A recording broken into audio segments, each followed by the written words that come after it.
Good morning ka Piesta! Nandito tayo ngayon sa Fiesta Communities Prime Subic at ipapakita ko sa inyo ang apat na model unit natin.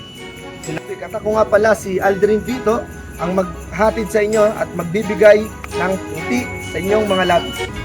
Tara, pasukin natin ang Maya Solo B. At ngayon, nandito na nga tayo sa loob ng Maya Solo 3BRB, ang aming pinakabagong unit. At itong bahay na ito ay meron ngang living area na mas spacious po sa dati naming Maya Solo. At ito pong bahay na ito ay meron din pong sariling dining area. Ayan po siya. Nakikita po natin, mas maluwag po ito compare po sa mga iba naming ino-offer na unit dito.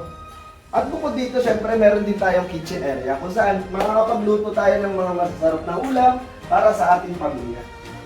At ito nga palang kitchen na to, kasama na ang ating drawer sa ilalim. Pero po itong nakikita po natin sa taas, ito po ay design lang po siya. Kaya hindi po siya kasama, hindi po siya included sa ating house value. At ngayon nga, meron din po tayong bagong-bago yung lanay, yung kasama na po siya sa ating house package. Pwede po tayo dito maglagay ng tables and chair para po sa pag nag-breakfast po tayo, pwede po natin dito gawin, or pag nagbe-merienda po tayo. Kahit po dinner, pwede rin po natin, or kung pwede rin po siya, i-extend po mula dito po sa table na to hanggang palabas. Kung sakali po, pwede rin po siya. Ika po, labas po tayo. Kung mapapansin po natin, meron po na rin po siyang kasamang bubong, yung ating lanay, tapos mataas na rin po yung bakod niya. Kaya nakita po natin ang ating lanay. Ngayon, tignan naman po natin, ito pong Maya Solo B, may kasama na rin po siyang CR dito po sa baba, sa ground floor. Kung makikita po natin, ang tiles po niya hanggang sa kisame na po siya. Compare po sa mga iba po namin ina-offer na unit, ito pong Maya Solo B is kasama na po ang tiles hanggang sa tiles. Usually po kasi half lang yung tiles pero ito pong Maya Solo B is hanggang kisame na po yung tiles. Ito po, kasama na rin po yung ating rain shower at saka yung lavatory po dito and yung bowl. At yun nga, kapiesta, nakita na natin ang ground floor ng ating Maya Solo 3BRB. Ngayon naman, check natin kung anong meron sa taas. Tara!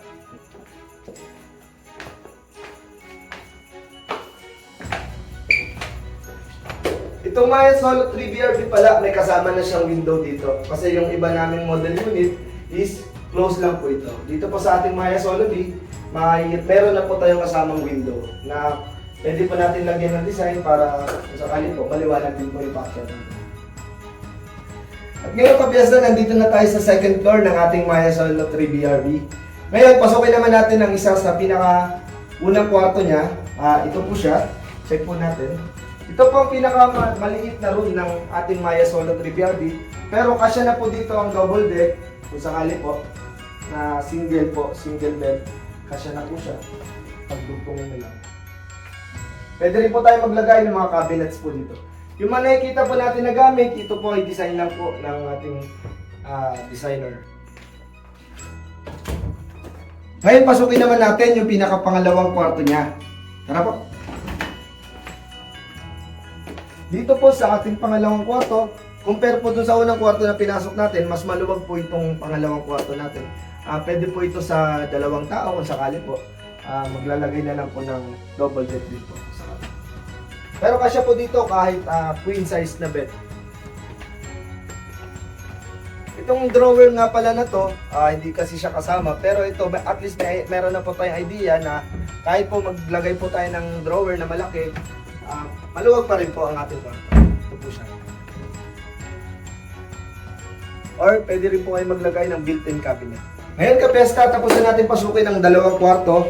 Siyempre, kung may dalawang kwarto dito, siyempre meron din tayong CR. Malakalak. Dito sa CR natin at saka yung CR din po sa baba, same size lang po siya. And then kasama na rin po yung rain shower, lavatory, tsaka yung bowl po. Pero po yung salamin ang kasama. Same din po siya, yung tiles hanggang kisame na rin po siya. Ngayon napasok na natin yung dalawang kwarto. Pasukin naman natin yung pangatlong kwarto, which is yung master's bedroom ng ating Maya Solo 3BRB. Tara! Ngayon kapiesta, ito ang pinakamalaking room ng ating Maya Solo 3BRB. Ito ang ating master bedroom. Dito po, pwede po ang couple, mag-asawa, pwede rin pong isama isang anak, sakali. Dito po sa ating master bedroom, pwede po kayo maglagay ng cabinet din po. Pero ito pong cabinet na nakalagay dito at saka yung ibang gamit, hindi pa rin po siya kasama sa ating package price. Pero finish na po itong unit na ito. Gamit nyo na lang po ang dadalhin niyo. Ito pong ating Maya Solvi na master bedroom. Meron na rin po siya kasamang balcony. Ito po. Check po natin. Dito po yung door niya. Charan! Sa ating Maya Solo 3 BRP, ito kasama na yung balcony, included na siya. Ganito na rin po siya sa turnover. May paint, and ganito na po, may mga temperature, papunto siya. At makikita po natin ang overlooking ng ating Fiesta Communities Prime Subic. At ngayon, nakita na nga natin ang first floor at ang second floor ng ating Maya Solo 3 BRB. Ngayon po, ito pong bahay na ito ay meron pong sukat sa lot area po niya na 96 square meter po, and then yung floor area niya naman po is 75 square meter. At nakita na nga natin na meron siyang tatlong CR, meron na rin siyang tatlong kwarto, tapos may balcony na siya. At ito pa ka-Fiesta, meron na rin siyang kasamang gate and fence. Tara, tignan natin. Hindi na pala kayo ka-Fiesta. Tara, silipin natin yung labas. Ito naman yung labas niya, kung makikita po natin, meron na pong kasamang canopy. Ito pong ating carport, provision na po siya. Kasya-kasya po dito kahit pick up na Hilux or Grandia naman, yung pinakabagong Grandia, GL Grandia, kasya na po. Kung makikita po natin, inclusive na rin po, kasama na po sa package run, yung pong mga fence na. And dito po, tara, kapes. And dito pong gate natin, kasama na rin siya. Napakahirap po ito lang. Kasama na rin siya. Siyempre, dahil may gate dito, meron din pong gate dun sa kabila. Tara, silipin natin. Ito naman yung ating second gate para talagang hindi siya makapasok. Kung sino mang intruder, safe po ang ating pag-ulit. Pero po, kung gusto niyo naman pong lagyan pa rin na pinaka-main gate dito, wala naman pong problema, nasa sa inyo na yan. At ngayon, nakita na natin ang ating Maya Solo 3 BRT. Tara, meron pa kami isang unit na pwede namin i-offer sa inyo. Maganda rin siya. Parang Maya Solo B din. Kaya lang, nagkulang lang siya sa mga CR. Tara, pasukin natin ang Laya Teresa 3BR ng ating Fiesta Communities Prime Subic. Ngayon, napasok na natin ang Laya Teresa 3BR. Explain ko naman sa inyo kung anong meron dito sa bahay na to. Siyempre, meron din siyang living area. Siyempre, kung may living area po, meron din po tayong dining area. Po, saan pwede po tayo kumain ng ating pamilya. Siyempre, hindi po tayo makakain kung walang kusina. Tara, check po natin yung kusina. Ay, nga pala, itong kusina natin kasi, meron siyang sariling door para kung nagluluto kayo ng mga, ano, like mga isda or yung mga umaamoy, kumakapit yung amoy sa bahay, protected yung ating dining at ang ating living area. Tara, pasukin natin siya. Dito naman sa kitchen ng ating Laya Teresa 3BR, ito kasama na rin po ang ating drawer sa ilalim. May gamit na po siya. Nakatira na kasi. Joke lang po. Hindi naman yun. Ito, kasama na po siya. Included na po siya sa ating package price. Pero ito po, syempre, mga nilagay lang po ng ating designer rito. Pero ito pong tiles ng ating lababo, kasama na po siya. Kasama na rin po yung gripo, included na po siya.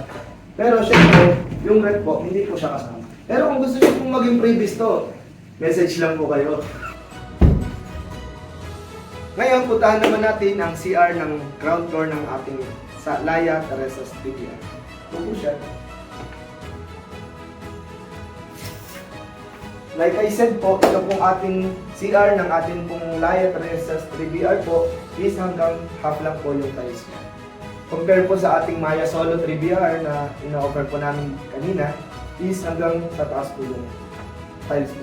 Pero inclusive na rin po itong ating telephone shower. Tapos ito pong bowl and yung lavatory. Ngayon, akyatin naman natin ang second floor ng ating Laya Teresa 3BR. Tara, kapiesta!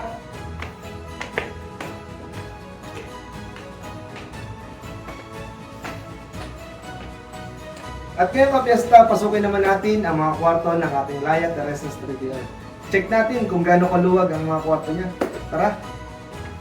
Kung makikita natin sa left side natin, ang unang kwarto po ng Laya Teresa 3BR, pwede po dito ang ating mga kids.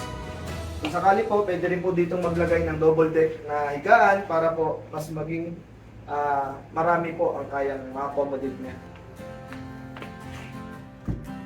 Tara, pasukin naman natin ang second room ng ating Laya Teresa's 3BR.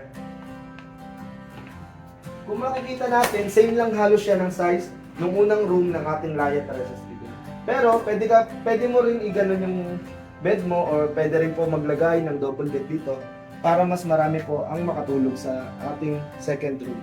Dito po sa mga taas ng ating second room, pwede nyo pong lagyan ng built-in cabinet para kung sakali po, hindi po masikip dito sa baba.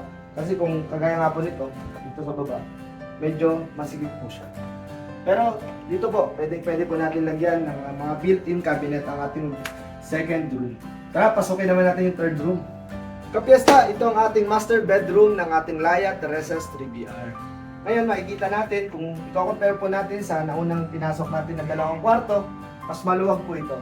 Pero ito po, hindi pa rin po siya inclusive. Pero kung sakali po, pwede rin po kayo maglagay o gayahin itong ating setup po dito sa ating master's bedroom. Kung makikita po natin, wala po kasi itong balcony, pero as it is po ito sa turnover. Pero kung sakali po, pwede nyo naman po lagyan ng balcony palabas. Yan, ngayon nakita na natin ang taas at baba ng ating Laya Teresa's 3BR, na kung saan itong ating Laya Teresa's 3BR meron siyang sukat sa lot area na 70 square meter at sa kanyang floor area naman, itong mga pinagtayuan po ng ating bahay is 65 square meter po. Ito po ay mayroong 3 kwarto, meron pong CR, isa lang po yung CR niya, pero sa inyo po kung gusto niyo pong magdagdag, pwede naman. Meron din po tayong kitchen and dining area. At ngayon kapiesta, nasilip na natin ang Laya Teresa's 3BR. Napakaganda po niya. Kaya kung sakali po na kayo po ay interested or gusto niyo po mag-side tripping sa aming Fiesta Prime Subic, message niyo lang po ako.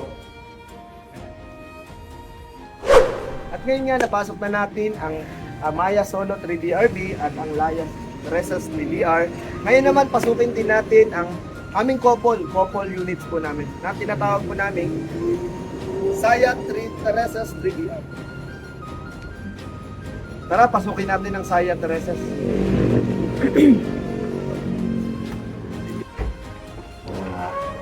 Uy, nandiyan na pala kayo kapiesta. At ngayon nga, nakapasok na tayo sa ating Saya Teresa's 3BR. At syempre, meron din po siyang living area. Medyo maluwag po ang ating living area. Pero compare po dun sa ating Laya kanina, same lang po siya ng design sa loob. Yun lang nga lang po, ang kaibahan niya is meron po siyang kadikit na isang unit po. Pero mas mababa po ito ng 100,000 compare po dun sa Laya Teresa's natin. At syempre, meron din tayong dining area na pwedeng kumain ang ating family. Banding na rin ang ating family. Umaga, tanghali, o gabi. At ngayon nga, pasukin naman natin ang ating kitchen area. Kung mapapansin niyo po, ang kitchen area po ng Saya Teresa's 3BR at ang Laya Teresa's po natin is the same lang po siya. Ganon din po, kasama na po itong tiles, kasama na po itong lababo, at meron na rin po siyang gripo. Siyempre po, inclusive na rin po, kasama na rin ang ating drawer sa ilalim po. At syempre, meron na rin siyang kasamang CR sa baba, sa ground floor po ng ating Saya Teresa's. Check po natin. Same din po siya, same po siya ng concept din ng ating Laya Teresa's 3BR.